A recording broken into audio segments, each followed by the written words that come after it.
Колеги, предлагам да започваме.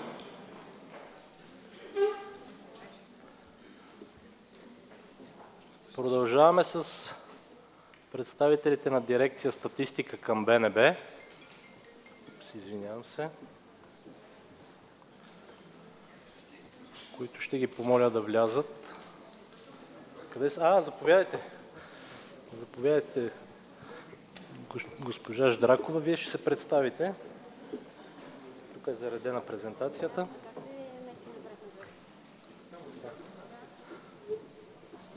Само едно съобщение преди да започнем. Тъй като от Микроинвест обещаха 6-месечен безплатен абонамент за присъстващите в залата, тези от вас, които влязоха без да са се регистрирали предварително и са си дали само имената, могат да си попълнат имейлите в заявленията за членство, които сме дали. Това не означава, че си подават заявление за членство. Имената и имейлите и да ги оставят на колежката, за да ги предоставим на Микроинвест и да ви изпрати, ако искате да се възползвате от безплатен абонамент за 6 месеца за техните продукти.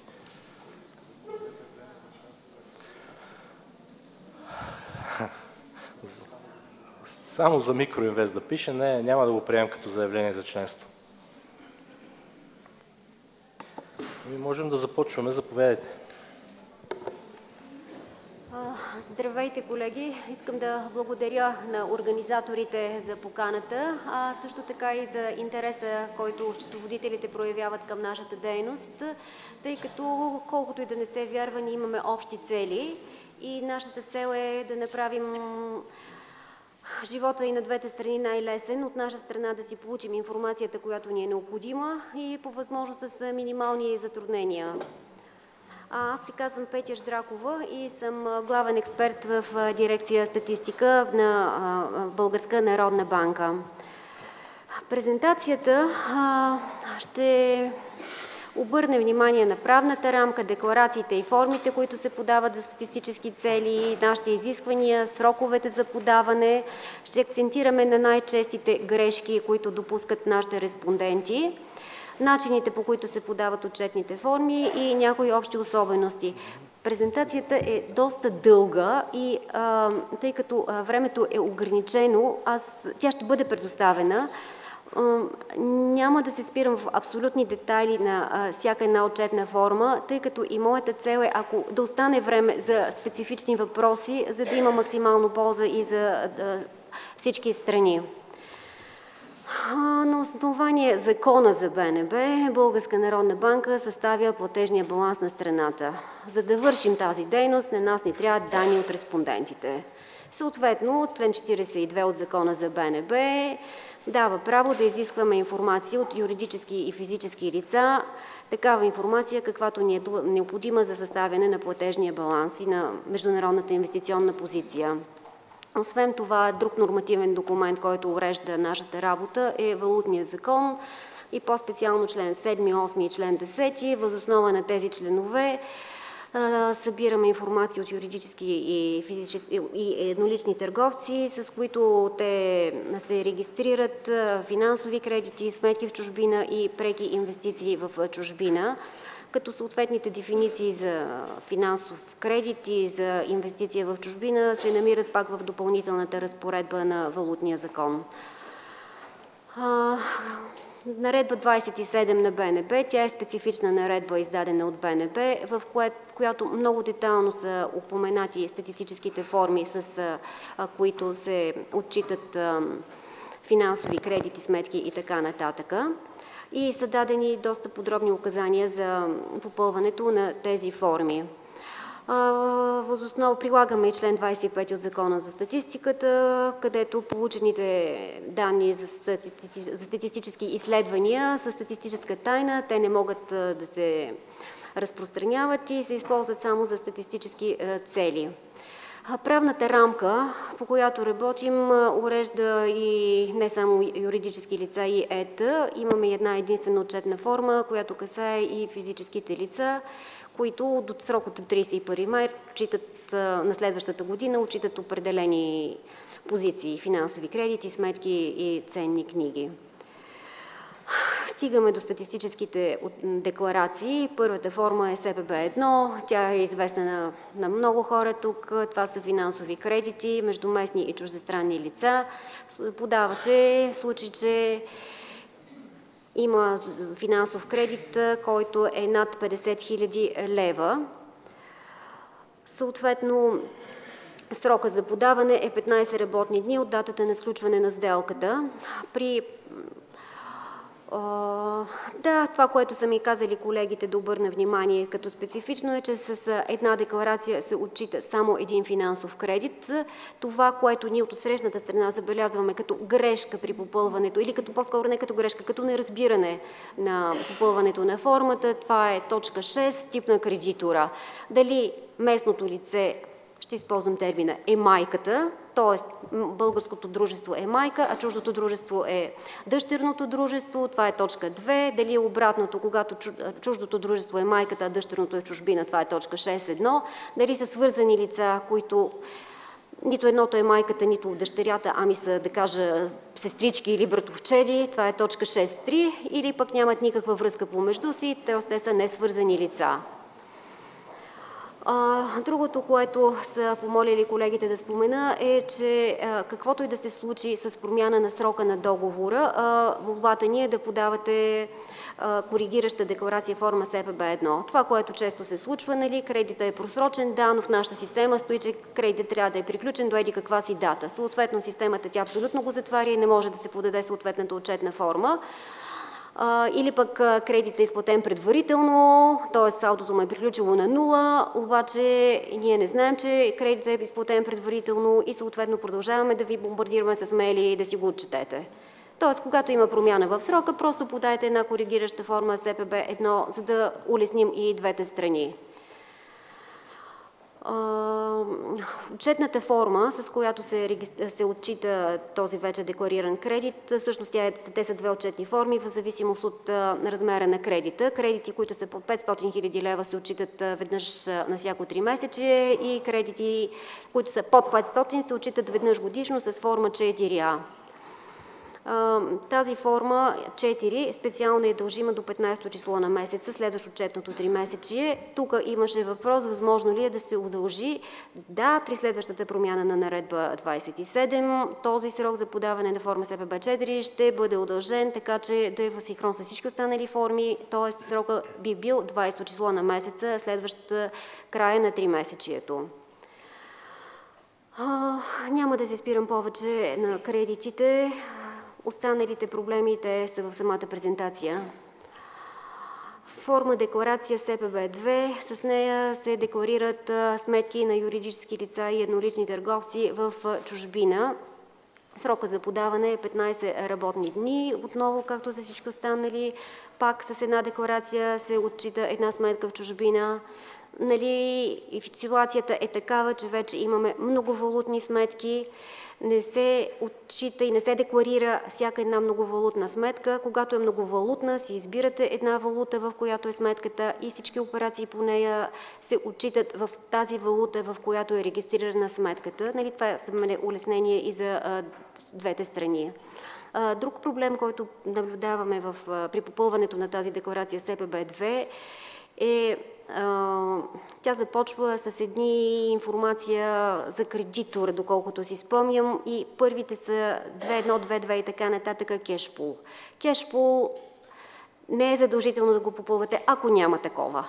Кешпул е, например, когато има фирми, които имат договорка с майка си, че каквито и салда има по сметката към 20 часа от банката автоматично се изтеглят и отиват на някъде си. Това е кешпул. Като няма такова нещо и сте декларирали една обикновена сметка, не го попълвайте. Това е за форма СПБ-2, като проблеми, които ние срещаме на среща. Съответно, отчетната форма е СПБ-5. Тя беше променена в обозримо близко бъдеще преди 1-2 години. Питаме за начално салдо, начислени лихви, изплатени лихви и салдо по сметката към края на всеки отчетен месец. Нищо страшно няма и особено според мен в тази сметка. Само момент, загубих връзка. Добре, благодаря ви.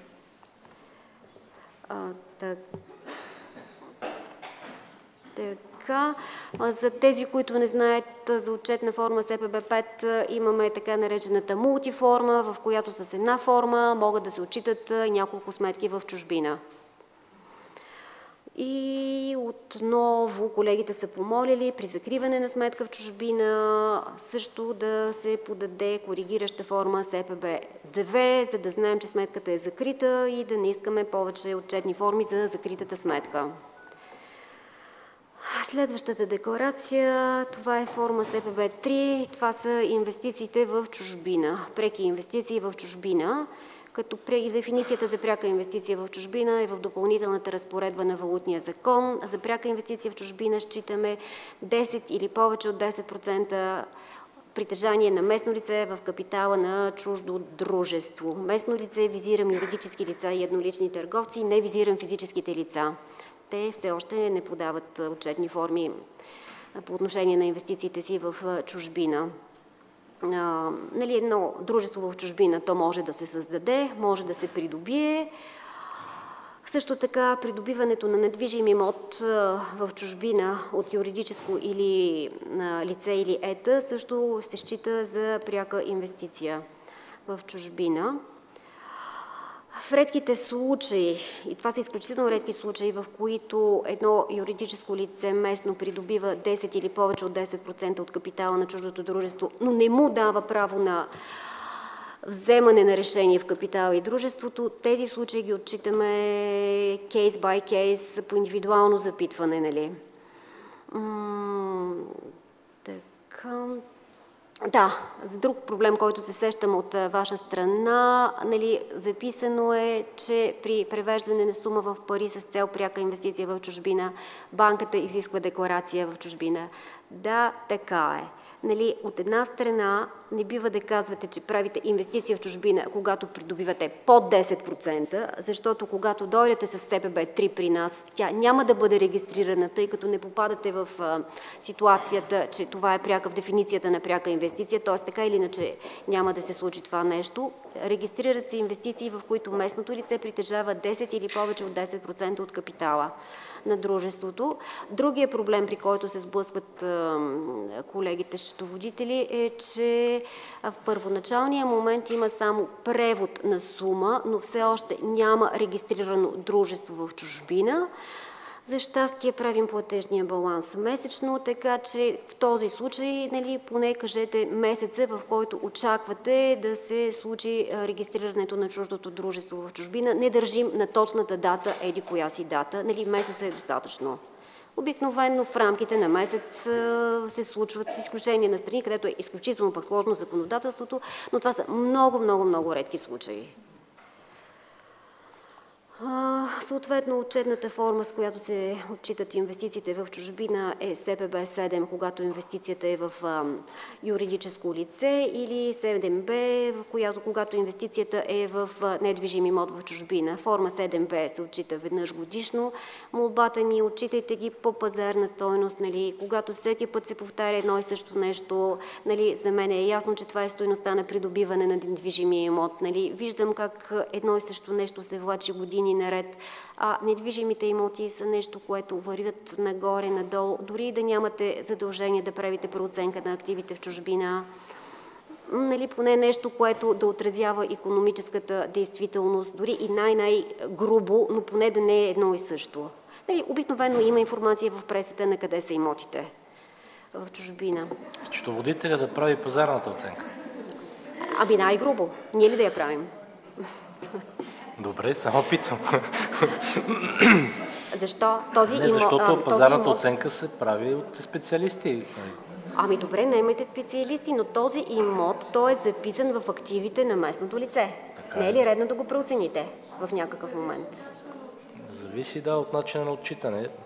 Да, той има много начини на отчитане, да, така е. Ако са по международни счетоводни стандарти, може би преоценяват не. Да. Другата отчетна форма, това е форма, с която се отчитат инвестициите, когато инвестицията не е в недвижим имот, а е в дружество в чужбина, е СПБ-7. това е част от баланса на дружеството в чужбина. Това, което аз виждаме, да, счетоводителите го водят по цена на придобиване и 10 години една и съща стойност, защото в счетоводния баланс на местното дружество това е цената на придобиване и това се влачи. За съжаление при нас метода на отчитане е метода на собствения капитал, т.е. трябва да се отчитат спрямо баланса на дружеството, такъв какъвто е в чужбина. Баланси се правят навсякъде, не го считаме за кой знае каква драма след известен период от време да получите счетоводния баланс на дружеството в чужбина. В много държави са публични и когато има отказ, а това не е рядко, почти никой няма задължение да прави 3-месечен баланс, получавате 1 годишен баланс на дружеството в чужбина.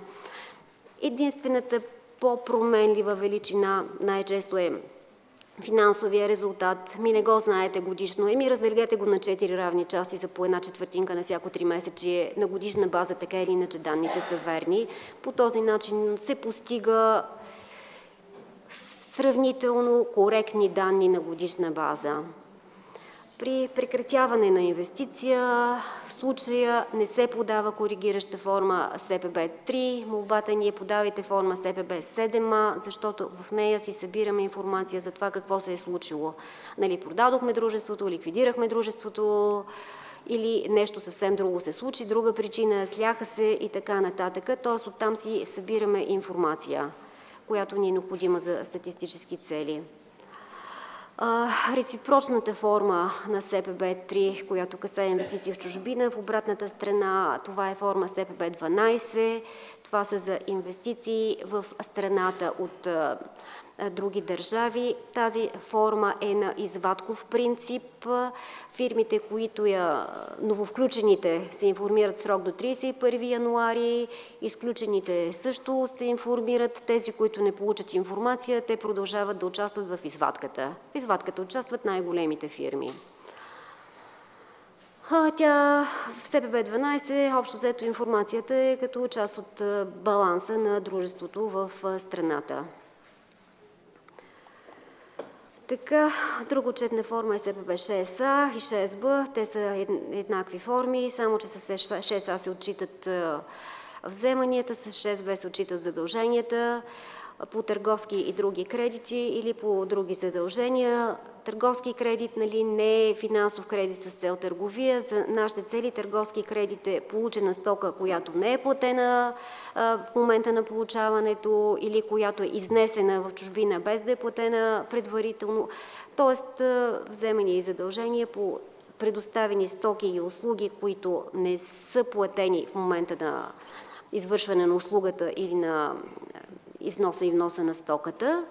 И това са търговските кредити. В тази форма се отчитат и другите задължения и вземания, които не попадат в нито една друга форма и за тях пък изискаме в текстово поле какво представляват, като идеята е в графата други, да не се получи някакво дублиране при нас и те вече да са отчетени с друга счетоводна форма. Това е причината да искаме текстово поле, да видим какво са, за да не дублираме данните си. СПБ-11, това е форма за... Извинявам се, има ли някакъв праг на същественост да ни кажете за какви суми разбира се, да. се декларира, за какви не? Да. 6А и 6Б, много ви благодаря за въпроса, това е нещо важно, аз като го знам си го изпускам, но е важно за останалите. Да, прага за подаване е ако общия размер на вземанията или задълженията е над 200 000 лева в началото или в края на периода. Тоест, ако всичките вземания по търговски и други кредити са над 200 000 лева, се подава, било то в началото, било то в края, се подава тази форма. Тъй като вече говорим за общ размер, той е формиран от много задължения или вземания съответно и във формата се описват всички тези задължения. Тоест не само тези, които са над 200, а всички, които формират тези 200 000. И разбира се закръгляват на цяло число. Т.е. на цяло число различно от 0. Формата се дължи, когато размера е над 200 000 лева, било то в началото, било то в края. Тоест дори, когато в началото е било, но в края е под, отново се дължи форма. Тази форма може да не получите напомняне, че е дължима, защото ако салдото към хипотетично 30 юни е под 200 000 лева, когато сме превалутирали, нашата система не е телепат и не знае колко е към следващото 3-месечие. И тъй като в началото на 3-месечието към 1 юли сте под 200, ние не можем да ви кажем дължите и към следващото 3-месечие, защото не знаем към 30 септември какви са задълженията. Тоест, това вече е на вашата отговорност, да подадете или да не подадете. Да, СПБ 11, това е формата, която вътрешно и казваме формата за услуги. Отчитат се услуги, предоставени на местни юридически лица, между местни и чужди лица. Така, колегите са помолили при затруднения за отчитане на определяне каква точно е услугата, да не слагате други бизнес услуги, защото много изкривява информацията. По-скоро да се обърнете към тях за помощ, къде точно да ги сложите, но да не е любимите други. И дойдохме до СПБ 8. Засягаме я в тази презентация, тъй като много счетоводители отчитат, водят и отчитат и физически лица. Формата се подава, ако общия размер на всички вземания или задължения на дадено физическо лице към 31 декември е над 50 000 лева.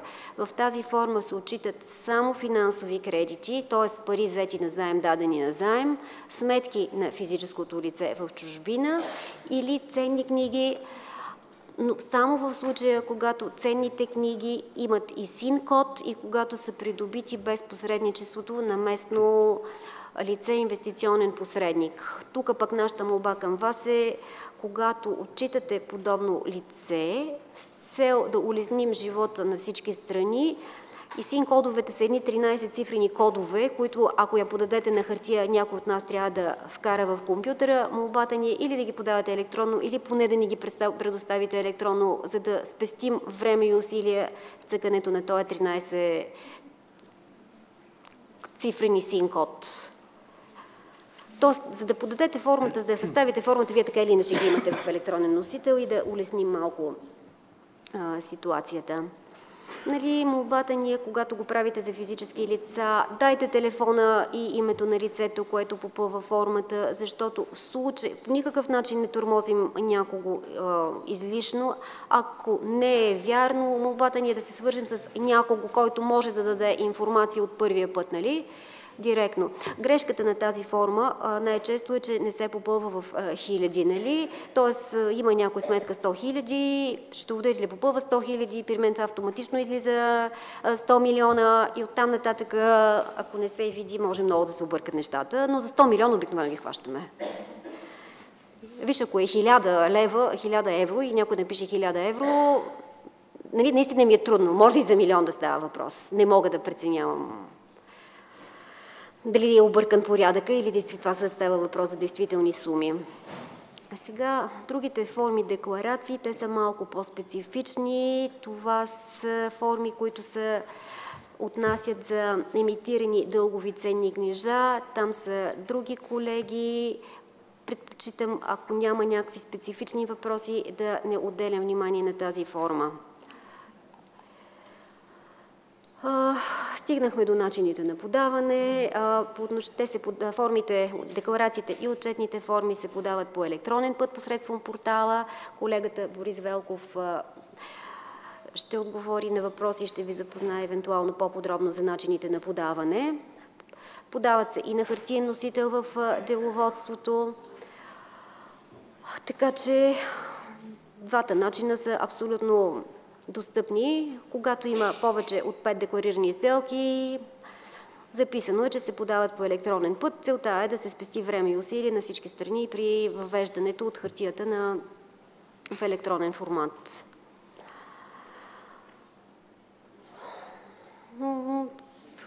Телефоните за контакти са написани на всички форми. Когато се изтеглят формите на хартиен носител от сайта на БНБ, отдолу всяка форма завършва с телефони за контакт. Може да се обръщате на тези форми, на тези телефони за контакт. А пък, когато се подават по електронен път, в меню помощ, там са телефоните на съответните колеги за всяка една отчетна форма. Друг въпрос, който често ни задавате, в случай, че се пропусне срока за подаване, молбата ни е подайте ги. Нали, не дейте да скипвате, да пропускате. Закъснение, незакъснение, в момента не глобяваме за закъснение. Нали, за нас е по-важно събиране на формите, някакви качествени данни, отколкото събиране и тормоз на потребителите с глоби. И от тук нататък аз приключвам с това. По отношение на електронното подаване е колегата.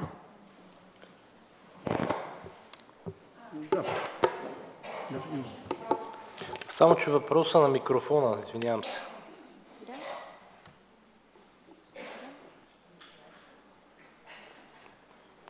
Както казах, излъчваме на живо в YouTube канала ни, така че трябва да чуят и зрителите какво питаме.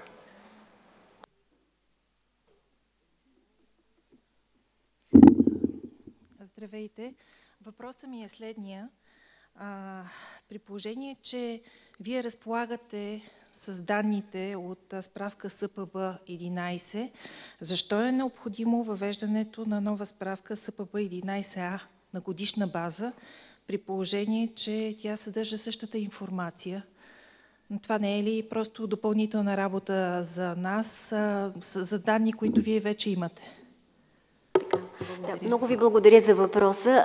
В презентацията умишлено не засегнахме СПБ-11А, тъй като тя е много извадкова и в извадката са попаднали само 400 фирми и да не ангажираме и останалите. Не е същата. Сега ще ви обясня. В СПБ-11 там ви питаме за вид услуга и ви питаме за стойности. Примерно, хипотетично счетоводна услуга, междуместно и чуждестранно лице на стойност 200 лева. Хипотетично, просто за да има някакъв цифров пример. Във форма СПБ-11А ние ви питаме за разпределение. Как извършихте услугата? Значи услугата може да се извърши, седя си аз вкъщи, вие си седите вкъщи, пращате ми счетоводните документи и аз върша фактурата. Нали. Това е мод 1, първият модел, където всеки си седи вкъщи и услугата се предоставя електронно презгранично. Втория мод беше, доколкото си спомням, потребителя на услугата идва и му се предоставя на място страната на предоставящи услугата. Туристите, примерно, идват тук и ползват нашата туристическа услуга на място. Четвъртия начин на предоставяне на услугата е когато аз, ако лекар, отида и извърши операция в чужбина. Това е четвъртия начин. И в тази форма СПБ-11А ние не ви питаме за стойности. Ние ви питаме най-грубо за проценти. Тази услуга 99% я осигурихме, като аз си седях вкъщи, вие си седяхте вкъщи и презгранично, мод 1. Тоест, в нея питаме по някакво процентно разпределение. И честно да ви кажа, не очаквам нещо и не очакваме кой знае колко много усилия от ваша страна при попълване на тази форма.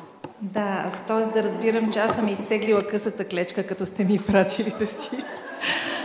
Да. И за съжаление, да. Има ли някакъв начин, официален, по който аз мога да се откажа или да помоля да ме отпишат от статистиките? Защото ако ви кажа колко статистики попълвам, просто аз работя много за статистиката, за европейската статистика. На мен не ми е известен такъв начин за отказ. Моля? Не ми е известен начин за отказ.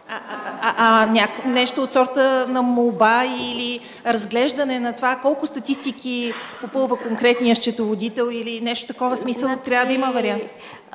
На такава база лично аз не бих ви изключила от извадката. След като сте попаднали в извадката, значи вие сте достатъчно големи, за да имаме интерес от вас. Но разбира се, ако става въпрос за форма СПБ 12, примерно, и кажете, ами мен вече не ме притежава чуждестранно лице, какво да ви подавам, да, ще бъдете изключени от извадката. Ние сме българско юридическо лице. Разбирам, да. Да. Мисля, че Просто трябва да нямате има... късмет, колежка, Да. Относно заплащането на услугите за въвеждане на статистики, кога ще започне вече не фирмите да ни плащат, ами на статистиката? Когато получим бюджет за това, вероятно. Благодаря, колежка. Други въпроси, колеги? Има. Чудесно. Да попитам, каква е логиката в това физически в деловодството на БНБ да могат да се носят статистически отчети без да ми изискат абсолютно никакъв документ, но за електронно подаване трябва да има нотариално заверено пълномощно и то всяка година? Каква е логиката? Няма никаква логика. Това зависи според мен от вида на достъп, който искате за електронно подаване. Не, основен достъп, за да може да си подаваме данни. Искат нотариално заверено пълномощно. Аз отивам физически всеки месец, именно защото не ми се разправя с адвокати, съответно да занимавам шефовете и те да ходят не адвокати, нотариуси имам предвид. Но какъв е точно случая? Случая е, че искаме да ги подаваме по електронен път. И съответно казаха, искаме нотариално заверено пълномощно. Но вие сте... в смисъл, имате договор с фирма, която искате да подавате за друга отчетна единица, нали така? Не, ние сме счетоводители. Не подавате сами за себе си. Да. Да, просто ние искаме това да бъде удостоверено по някакъв начин, което изглежда нормално. А как го удостоверявате, когато аз отивам физически до БНБ, до деловодството? Вероятно се проверява в търговския регистр. Не, нищо не се проверява. Аз съм физическото лице, счетоводителя, отивам и нося формулярите. Никой нищо не ми иска. Но на следващ етап, предполагам... Няма такова нещо. Ето и другите колеги ще кажат. Не, аз така е. И той иска нотариално заверено пълномощно всяка година. Защо? Защо всяка година? Тоест вие усложнявате процеса, вие не го правите по-лесен за подаване. В принцип достъпа се дава в рамките на 2 години, не на всяка година. Добре, защо да е на 2 години? И на всеки 2 години от 10 години подавам на ръка удостоверението изтича. Защото възможно е вашето пълномощаване да е изтекло. Единственият начин да го проверим е когато вие го подадете отново. Никакво пълномощно не ми искат при физическото носене на формулярите. Питам, каква е логиката? Аз това не го разбирам, защо не ви искат пълномощно. Те ви... Значи... Да.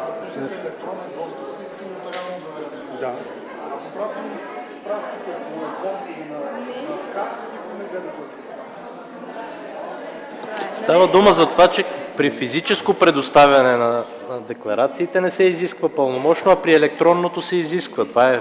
Тоест усложнява се електронното подаване. Вие не го улеснявате, а го усложнявате.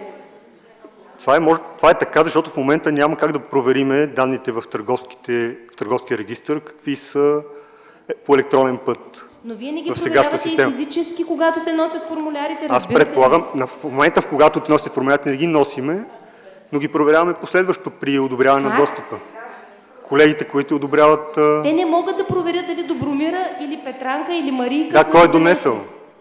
Да. Може би в деловодството не знаят, че трябва да ви искат нотариално пълномощно. Да. И това е... Значи проблема е, че може да го пратиш и по конт. Наистина не съм запознат с това какво става, как се иска в деловодството, но имайте го предвид, бих могъл да проверя. Че всъщност въобще електронното подаване не е по-лесно, отколкото физическото и аз предпочитам да се разходя на 3 месеца. Да, но другия месец няма да може да се разходите, защото сега ще го въведат и там.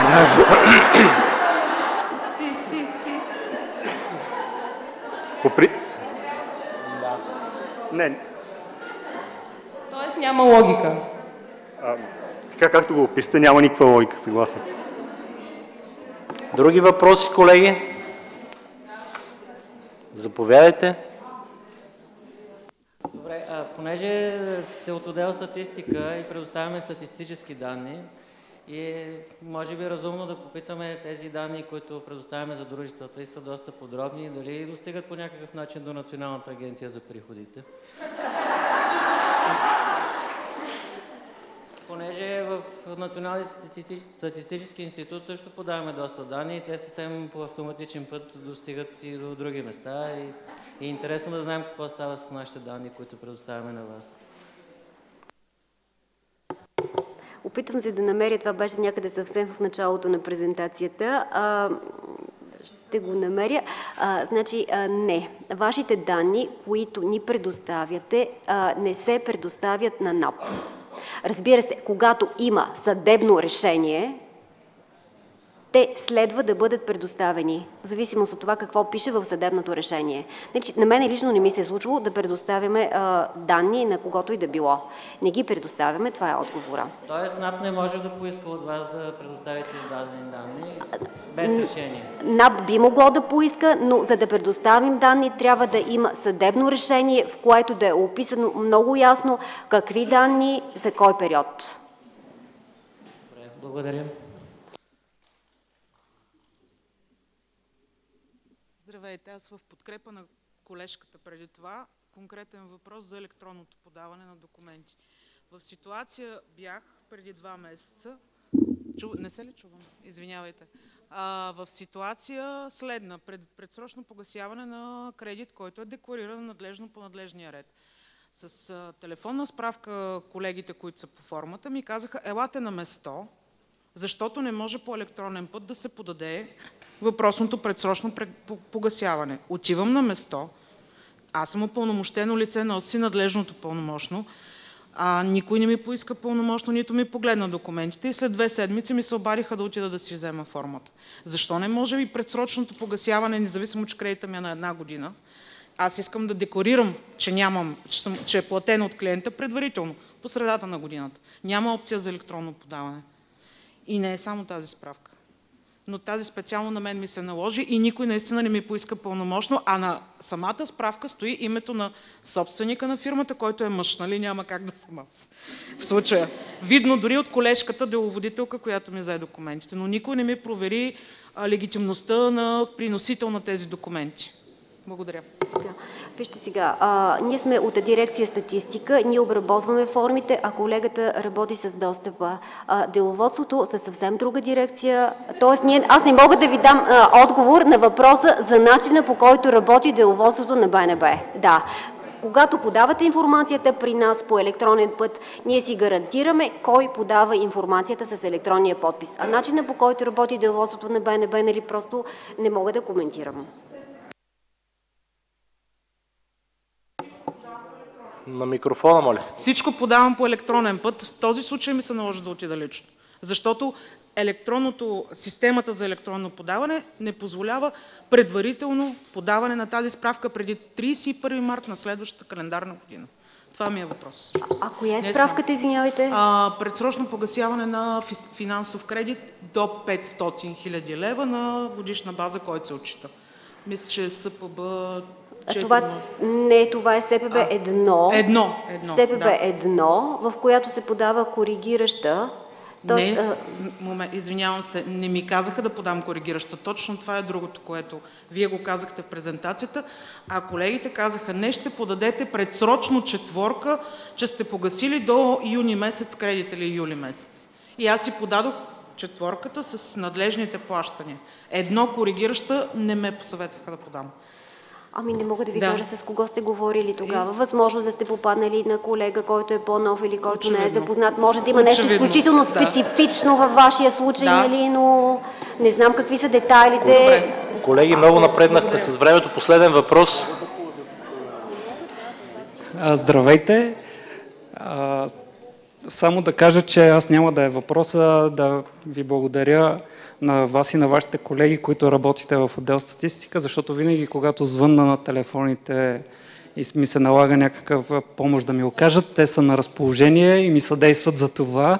И винаги съм получавал пълна подкрепа от тях по телефона, което е супер наистина. Благодаря. И може би, ако малко апдейтнете визията на сайта и на услугите, които предоставяте, ще е супер полезно за нас. Пример ще ви дам. Когато подаваме някакви статистически декларации, първо трябва да си свалиш PDF-а, да го подпишеш с електронния подпис, после пак да го аплоднеш обратно в сайта. Примерно сайта на НАП не работи по този начин. Ако взаимствате от тях някои техники, ще е супер. Благодаря. Много благодаря за мнението. Ние имаме наистина колеги, които се занимават с комуникацията с вас и те са много бдищи, надявам се. По отношение на сайта, ние работиме по него. Той е от доста години вече, 10 и повече години.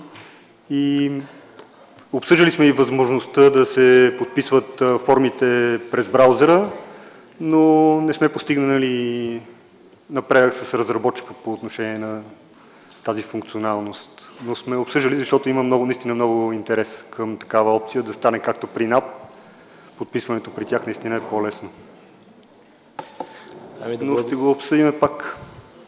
Благодаря. Да благодарим на колегите от статистиката към БНБ и се надяваме да е била полезна срещата и за тях. За нас съм сигурен, че е полезна и друг път пак да се отзовават на поканите. Благодаря ви.